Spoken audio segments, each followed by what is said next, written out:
Oi, hoje no vídeo eu quero falar sobre um filme que ganhou bastante destaque nos últimos dias, nos últimos meses, nessa transição de 2020 para esse ano, agora 2021, e esse filme se chama Minari.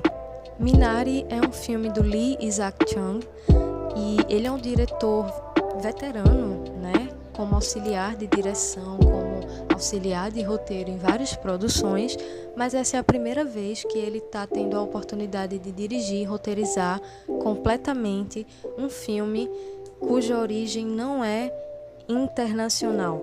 O primeiro longa dele foi bastante premiado lá na Coreia, que é o país de origem dele, mas ele nunca tinha tido a oportunidade até então de dirigir um filme solo nos Estados Unidos. E Minari trata um pouco, inclusive, dessa jornada dele pessoal como imigrante na terra dos Yankees, que é os Estados Unidos, sendo um filme muito leve, muito belo, muito bem executado e muito bonito. A sinopse de Minari é a seguinte: uma família sul-coreana que já mora nos Estados Unidos há um tempo decide se mudar da Califórnia para o Arkansas para tentar ali conseguir desenvolver uma plantação rural de vegetais coreanos típicos da Coreia que não são facilmente encontrados em solo estadunidense. Essa família é guiada pelo patriarca, que decide começar essa jornada, e é ele, a esposa, uma filha mais velha e um filho pequenininho, que é, inclusive, na minha opinião, o grande protagonista desse filme. Depois que eles chegam no Arkansas, diferente do que talvez seja o esperado, já que a gente está falando de uma família coreana que está em um novo lugar, em uma nova cidade, o filme não trata, diretamente, pelo menos, dessas questões de xenofobia, nem nada pesado do tipo. É um filme puramente sobre a dinâmica de uma família e das crises que ocorrem com isso, naturalmente, e de toda a construção que vai ocorrendo ali aos poucos. O patriarca em questão é interpretado pelo Steven Yeun, que ele foi, durante muito tempo, um personagem da série The Walking Dead. Ele interpretou um personagem nessa série, e ele, nesse filme, consegue entregar uma atuação muito boa, e espero que acabe tirando dele o estigma do papel que a série pode, inclusive, deixar em sua carreira. Mas, enfim, Minari, ele começa de uma maneira bem suave, bem bonita. A gente já começa com uma cena muito clara, literalmente, uma fotografia maravilhosa, mostrando a família dentro de um carro, um típico carro norte-americano da época, um carro popular, e eles estão chegando ali naquele novo lugar inexplorado, e de início a gente já vê que existe um pouco de decepção da esposa, né? E que aquilo ali já vai delinear pra gente mais ou menos como vai ser a dinâmica do filme, apesar de não ser um filme focado nessa questão matrimonial nem do casamento dos dois personagens. Tempo depois que a família chega nesse local onde vai ser essa plantação, eles começam já a se deparar com várias dificuldades. O casal, eles trabalham dentro de uma espécie de fábrica, onde a função deles é separar pintinhos entre o sexo feminino e masculino. Caso vocês não saibam, os pintos que são do sexo masculino, eles vão para abate, eles são descartados. E aí o trabalho deles é separar esses animais e vivem uma vida assim bem simples. Pouco tempo depois que eles estão nesse local, eles conseguem acesso a uma água por meio de um poço, eles conseguem entender mais ou menos como é que funciona aquela dinâmica nova ali. E então a esposa começa a se sentir solitária, claro, ela não tem amigos, ela não tem ninguém que conheça nesse lugar, e decidem trazer a mãe dela, a avó das duas crianças, para morar ali junto com todo mundo. E é aí que começa a parte mais interessante do filme. A gente tem o pequeno David, que ele é um garotinho que aparenta ter os seus 5 ou 6 anos. Ele é uma criança com um gênio bem forte, mas muito inteligente. E com a chegada da avó, a gente começa a ver os primeiros sinais do que a gente chama de choque cultural. O David, ele é uma criança com os pais coreanos, da irmã coreana, mas ele já nasceu em solo dos Estados Unidos.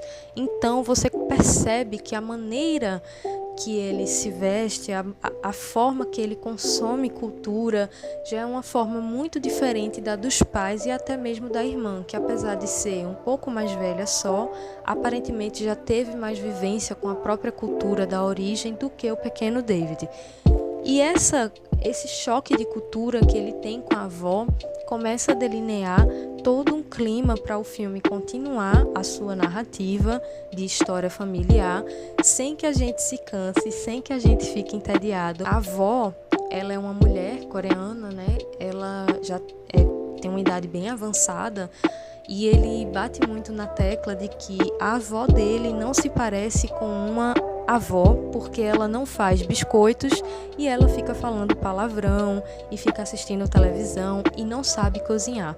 Então, fica bem claro que o David, ele já está na cabeça dele com uma ideia de como deve funcionar uma família, como deve funcionar uma dinâmica familiar por conta do tipo de cultura, por conta do tipo de mídia, talvez, que ele consome, que já é bem diferente da dos pais dele, por exemplo, que nasceram na Coreia, viveram a maior parte da vida na Coreia, e apesar de já estarem há 10 anos nos Estados Unidos, ainda tem essa conexão muito forte com as suas origens.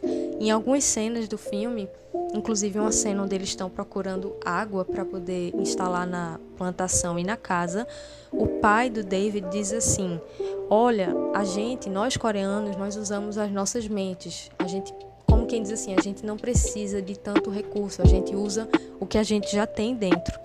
E é interessante sempre ver as expressões do David e a forma que ele começa a encarar tudo aquilo. Ele está num processo de formação da personalidade dele, e é muito importante, claro, que os pais tenham essa vontade de mostrar o que é tradição, mas ao mesmo tempo você, como telespectador, fica também num certo dilema entre perceber que, apesar dele já estar bem imerso nessa cultura americanizada, será que essa imposição também de tradição e valores éticos de família não são um pouco sufocantes? Não é apenas um filme sobre sonhos.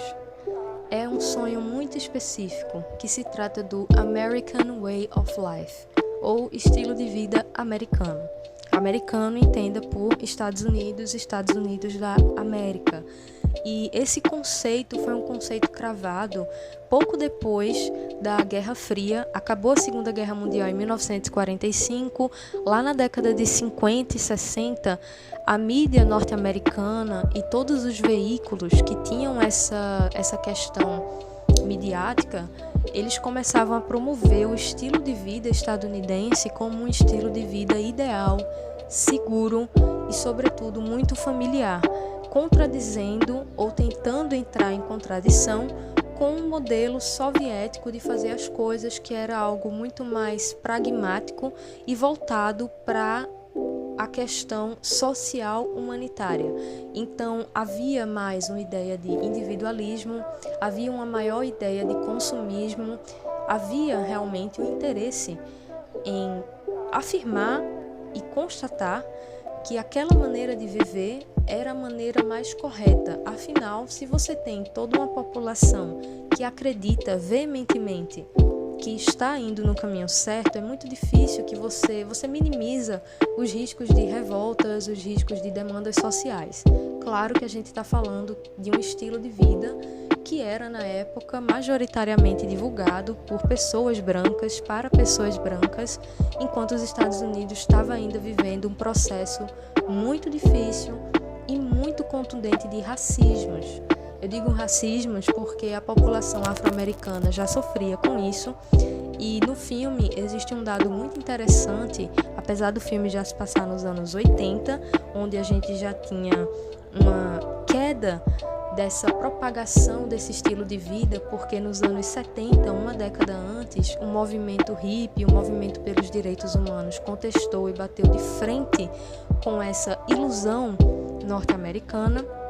apesar de já estarmos nos anos 80, o patriarca da família, ele parece ainda querer muito agarrar esse estilo de vida e esse sonho. E é muito interessante a gente perceber que o filme, ele não precisa ficar envolvido em discursos vazios ou discursos muito polarizadores para mostrar pra gente que qualquer tipo de utopia é pura e simplesmente uma utopia.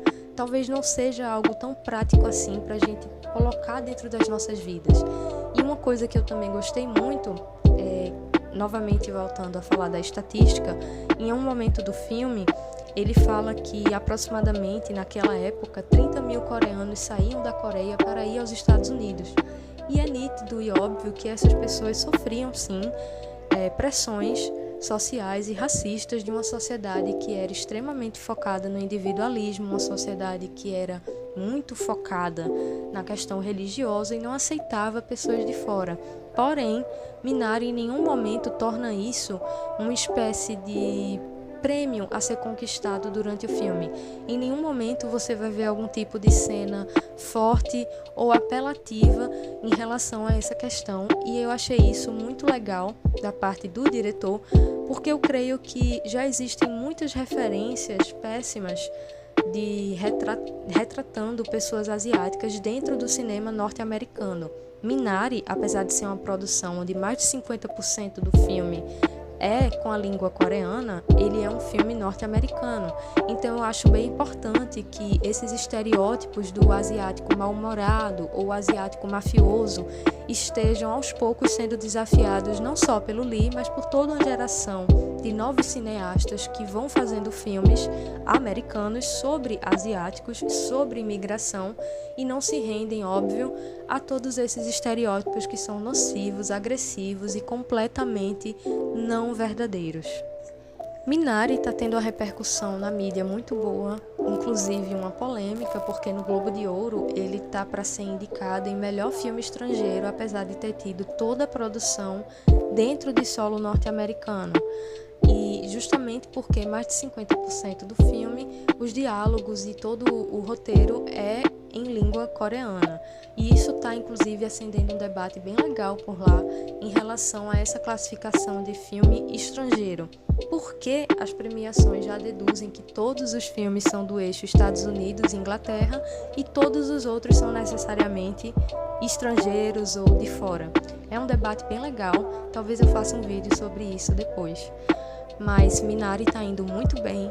No Festival de Sundance ele teve o prêmio do júri e o prêmio do público, desculpa. E ele é um filme da produtora A24, uma produtora bastante conhecida pelo público geral pelos filmes de terror que saíram nos últimos anos, como Hereditário e Midsommar. Mas a A24, na verdade, é uma produtora bastante diversa. Ela é uma produtora que a cada ano ela vai mudando um pouco o nicho. Eu acho isso muito interessante, muito benéfico. E eu espero que Minari ele consiga aí, principalmente no Oscar, porque, como eu digo, apesar de não ser uma grande referência de qualidade em termos de cinema, é sempre bom ver esse reconhecimento dentro de uma premiação muito grande em um país onde tudo o que acontece lá acaba virando referência. Então eu acharia muito importante Minari estar nesse circuito.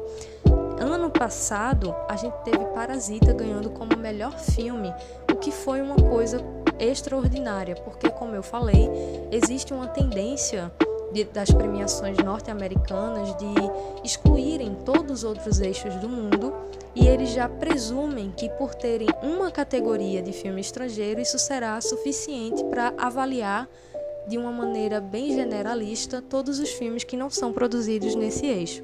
A gente sabe que isso é impossível, até de um ponto de vista de números, mas seria sim muito importante.